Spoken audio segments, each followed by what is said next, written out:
Vamos então para a primeira notícia de hoje. Vamos falar de lojas americanas. Pois é, meus caros, o escândalo continua. Deixa eu fechar aqui uma janelinha e vamos lá para o Diário do Centro do Mundo, meus caros, minhas caras. Muito obrigado pela presença de todos vocês. Deixa eu deixar grandão aqui para vocês lerem junto comigo.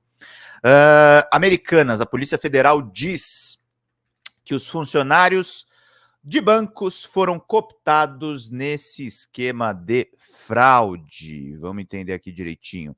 Funcionários de bancos foram cooptados para alterar documentos e garantir a continuidade de uma fraude nas Americanas, cujo rombo contábil chegou a aproximadamente 25,2 bilhões. A informação consta no relatório da Polícia Federal sobre o caso que embasou a Operação Disclosure, deflagrada na última quinta-feira, segundo o site Metrópolis.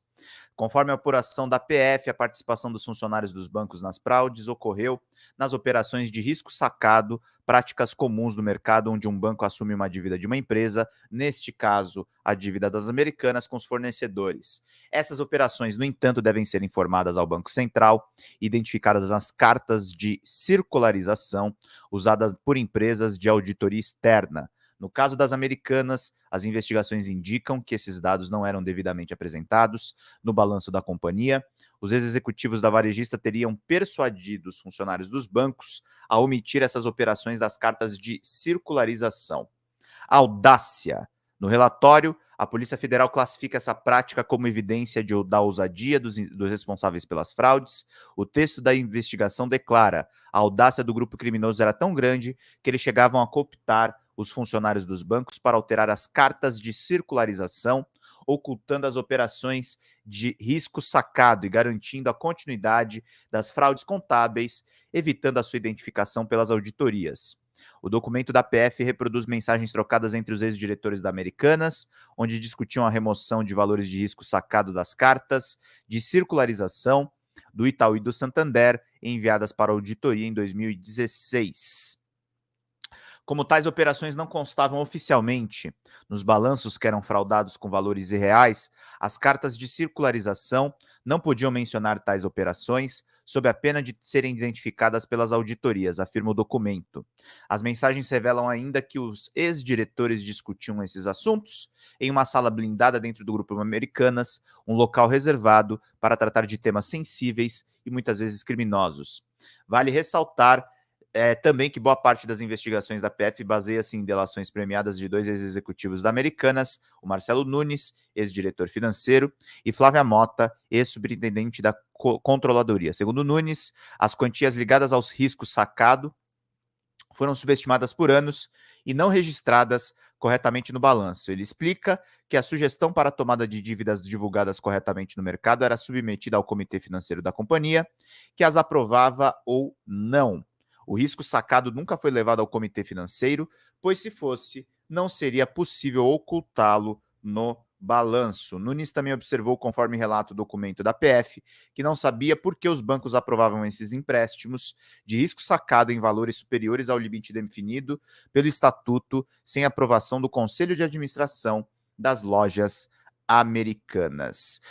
Essas investigações da PF estão baseadas também nessas delações premiadas, e eu levantei uma lebre lá no canal do Meteoro Brasil de que tá faltando isso chegar no Sicupira, que é o sócio do Lehman, e aí eu queria mostrar para vocês o corte que eu fiz lá no Meteoro Brasil, porque tá bem legal o que eu falei a respeito, recuperando reportagens, inclusive, de 2023, sobre o que o ex-diretor da Americanas, que foi preso agora, falou em uma reportagem do UOL sobre a participação dos bilionários do topo de cadeia. Quem estava também criticando a falta desse escândalo chegar nos bilionários foi o próprio ICL Notícias. Então eu trago aqui o meu vídeo lá no Meteoro Brasil para vocês assistirem também. Vamos ver juntos.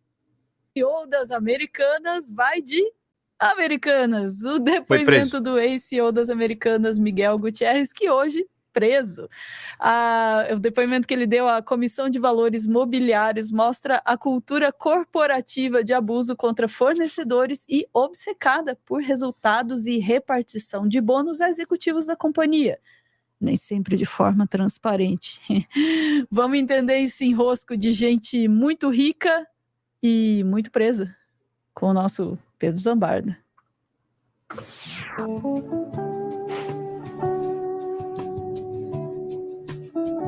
Pedro Zambar, dessa música que você está ouvindo, é o menor violino do mundo. Para a prisão de gente... Uhum. Eu adoro treta de gente rica, né? É um guilty pleasure que eu tenho, assim. Eu acho muito bom, assim, quando um entrega o outro, aquela coisa maravilhosa e tal. Mas esse corte que a gente está fazendo aqui com o Meteoro, ele não traz exatamente uma novidade, mas só para atualizar os dados, né? Esse ACO da Americanas foi preso numa operação envolvendo o Interpol, a Interpol e as autoridades brasileiras, né? Isso aconteceu depois que 2 delatores entregaram o esquema das Americanas à Polícia Federal, né? Na Operação Disclosure. Aliás, outra coisa que eu gosto muito é o nome das operações da Polícia Federal. Não sei o que vocês acham aí do Meteoro. Tenho várias sugestões aí de nominhos, que são muito bons aí, mas 14 ex-executivos foram alvos. E a gente estava falando aqui nos bastidores até, né, que a Sofia estava falando, pô, esse CEO aí acho que não vai rodar, né, um cara com bastante poder e tal. Mas, dupla cidadania, visto, né? Rodou e foi rodar lá em Madrid. Dupla cidadania. Né? Foi preso na Espanha. E aí é curioso uma coisa, né, esses funcionários deduraram o chefe direto deles, mas lá, no ano passado, o UOL tem aquela sessão especial deles de reportagem. Deu um problema aí na minha conexão nessa parte, gente. Deixa eu pular aqui uma coisa. Eu vou adiantar um pouquinho o vídeo só pra gente assistir, que aí eu vou voltar ali. E aí vocês vão poder ver o que eu falei. Olha lá. Deixa eu voltar aqui um pouquinho. Isso aí, aparecer aqui. Vamos lá. Apertei o botão errado e fechei a janela. Tô aqui, gente. Desculpa. Por essa eu não esperava. Esse vai ser um corte com justigativo e falhas de técnicas, mas vamos lá. Essa reportagem foi publicada naquela seção do UOL de reportagens especiais, que é o Prime, e tem muitas matérias boas por lá, né? Foi publicada em 13 de setembro do ano passado, e aí é interessante, Ana, a gente saber também o que o cara que foi preso também falou para as autoridades, né? Porque ele entrega, na verdade, o escalão de cima, que chega na turma do Jorge Paulo Lemann, os caras que realmente mandam no Brasil, né? Não estou dizendo que essas pessoas são criminosas de forma nenhuma, mas acho que é importante também trazer a versão da pessoa que está respondendo agora para a Justiça Espanhola, para a Justiça Internacional, para a Polícia Federal. Mas esse Miguel Gutierrez, ele deu um depoimento para a Comissão de Valores Imobiliários. Para quem não conhece, a CVM é a autoridade que audita as empresas, sobretudo aquelas que são com ações na Bolsa de Valores, né?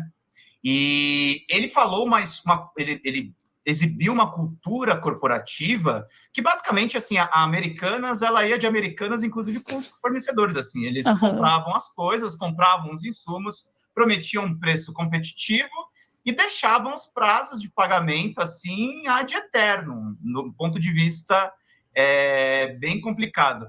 Ele diz aqui, um depoimento desse Gutierrez à CVM, né? O fornecedor, você normalmente compra para vender nos próximos 30 dias. Aí você vende e fala para esse fornecedor, ó a metodologia da Americanas, olha, eu quero te pagar em 90 dias. O cara já botava mais uns 60 dias aí de pagamento. Aí você vai ter 60 dias a mais de prazo para pagar, e isso é uma fonte de geração de caixa. Ele explicou, claro que, evidentemente, isso precisa ser provado, e teve planilhas que, inclusive, foram entregues por outros delatores. Essa é a essência da fraude contábil da Americanas. Depois a gente vai ver um corte do Eduardo Moreira que ele vai explicar. E isso, meus queridos, mas é privado, não envolve diretamente dinheiro público. Isso é corrupção também, tá, gente? Isso é corrupção, inclusive, para as pessoas que querem comprar ações das Americanas listadas em bolsa. Você está dando uma informação falsa para o mercado financeiro, dizendo que a empresa vale mais do que ela realmente vale, e aí você brinca de especulação. E aí, nesse depoimento, não precisa colocar a matéria na tela, mas o Gutierrez, ele fala que o alto escalão sabia disso. Essa que é a questão assustadora.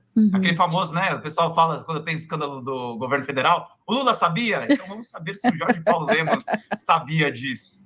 Ele diz o seguinte, ele disse para a CVM e para a própria Polícia Federal que todas as decisões que ele tomava à frente da empresa eram discutidas previamente com Carlos Alberto Sicupira, um dos acionistas de referência das Americanas, ao lado de Jorge Paulo Lemann e de Marcel Telles. Os três são os donos da Ambev, eles têm também a participação acionária na Heinz, eles são gigantes no setor de alimentos.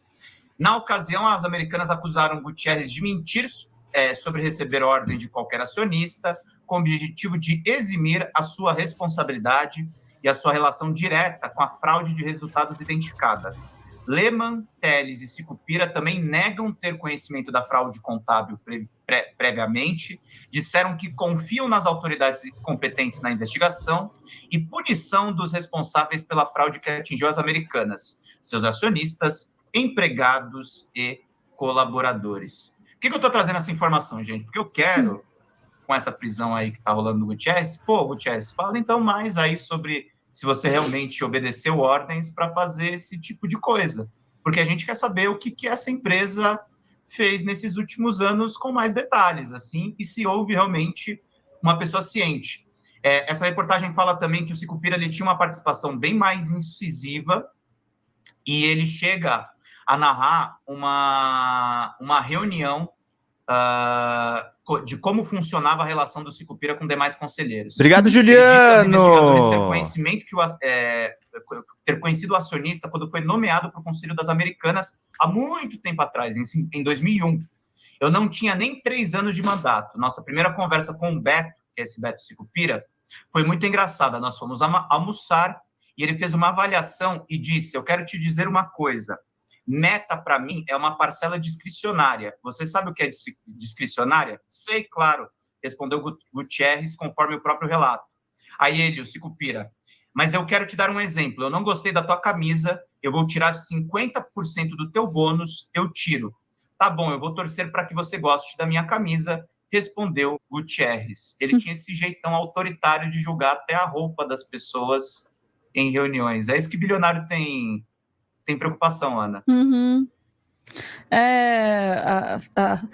A correção da atuação financeira ali deles não importa, mas a roupa é importante. A roupa tem que estar...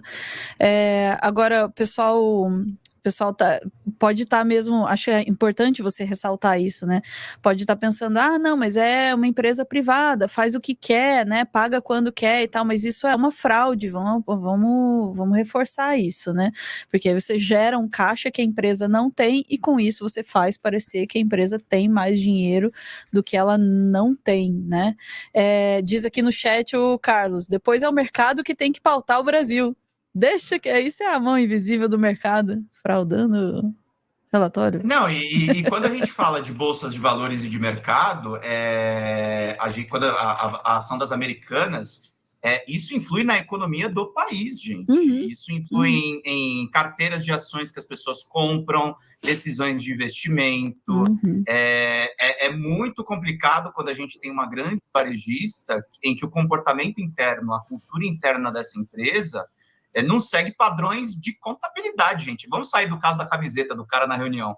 Assim, caixa, despesa, receita, isso é o mínimo, assim. Os caras estavam inflando o caixa, inventando que eles tinham mais dinheiro do que eles tinham para receber mais aportes, para receber mais investimento, para receber, enfim, para inflar o valor da empresa. E aí eu gosto muito que o Eduardo Moreira é um cara que atua, na verdade, no mercado financeiro, mas tem uma consciência de classe importante para o nosso lado progressista, e aí ele enquadrou o que é esse escândalo das Americanas. Tem o cortezinho. Vamos ver o Eduardo Moreira gritando, gente, que é bom. Antes disso, vou só pôr aqui na tela, ó. Foi por causa dessas coisas que a Polícia Federal pôs os executivos ali, os ex-executivos, na lista vermelha da Interpol, tá? E é por isso que o cara foi preso hoje lá em Madrid. Mas vamos ouvir aqui o Eduardo Moreira a respeito da fraude. Opa, deixa eu tirar aí a propagandinha, gente. Desculpa aí o barulhinho. Vamos lá ver o resto do vídeo do Meteoro. Exatamente. Nas lojas americanas. Imagine que você abre uma empresa e essa empresa pega R$100 mil emprestado. Esses 100 mil reais a empresa pega e põe no cofre dela. Ela tem 100 mil reais no cofre e fala, olha, que bom, temos 100 mil reais aqui, nosso, de lucro. Aí alguém fala assim, não, mas eu estou vendo aqui nos livros contábeis que a gente deve 100 mil reais. Então, não é nada nosso. Ok. O que essas fraudes todas, WorldCom, Enron, Waste Management, todas elas fazem? Elas apagam, elas alteram a dívida. Então, nesse meu caso, se eu chego e falo assim, eu tenho 100 mil reais no cofre e a dívida some, eu falo assim, opa, então eu tenho 100 mil reais de lucro. E aí o que eu faço com esse lucro? Eu distribuo para os donos da empresa indevidamente. A lógica da fraude é sempre essa, esconder, diminuir a dívida para gerar um lucro que não existe. E aí olha que interessante o que acontece. Veja que normalmente uma empresa, ela para se financiar, só tem duas maneiras de uma empresa se financiar. Ou ela emite dívida ou ela emite ação. Não tem uma terceira maneira. Então ou ela chama sócios ou ela pede dinheiro emprestado. Com esse dinheiro que ela pega dos sócios ou emprestado, ela faz suas atividades, com suas atividades ela gera lucro e com lucro ela distribui dividendos. Ao você pegar o dinheiro da dívida e sumir com essa dívida do balanço, com toda a sua criatividade contábil, essa dívida ela deixa de ser dívida e ela aparece de uma maneira incorreta como lucro. E você distribui. Então, na verdade, você encontra um atalho para pegar o dinheiro dos credores e distribuir para os donos da empresa como lucro. A fraude faz isso. Um dinheiro que deveria ser pago aos credores se transforma em lucro da empresa. E aí as pessoas ficam sem receber, exceto as pessoas que recebem. Americanas, que é conhecida, inclusive, por práticas abusivas envolvendo funcionários, que não tem, às vezes, uma estrutura adequada, que vai precarizando as condições de trabalho. Eu tem uma loja das Americanas aqui perto e tá, tipo, meio filme de terror, sabe? Um negócio meio doido, que é meio o título do nosso corte aqui. A Americanas foi de Americanas mesmo e era vendida, e é essa cultura corporativa, Ana, que o Eduardo simbolizou muito bem. De querer criar a potência empresarial, que você vai investigar com lupa as contas, e não é bem assim. Essa criatividade contábil que o Eduardo fala muito bem, ela serve para duas coisas, para enganar investidor ou para não pagar imposto. Pois fica a dica. Fica a dica, só que não. Pedro, ficamos por aqui? Ficamos por aqui. Coitado do Bruno. Coitado do Bruno. Bruno, falei nada. Sou inocente. É tudo supostamente, tá? Exceto o cara que de fato foi preso. Não foi supostamente preso, não, tá?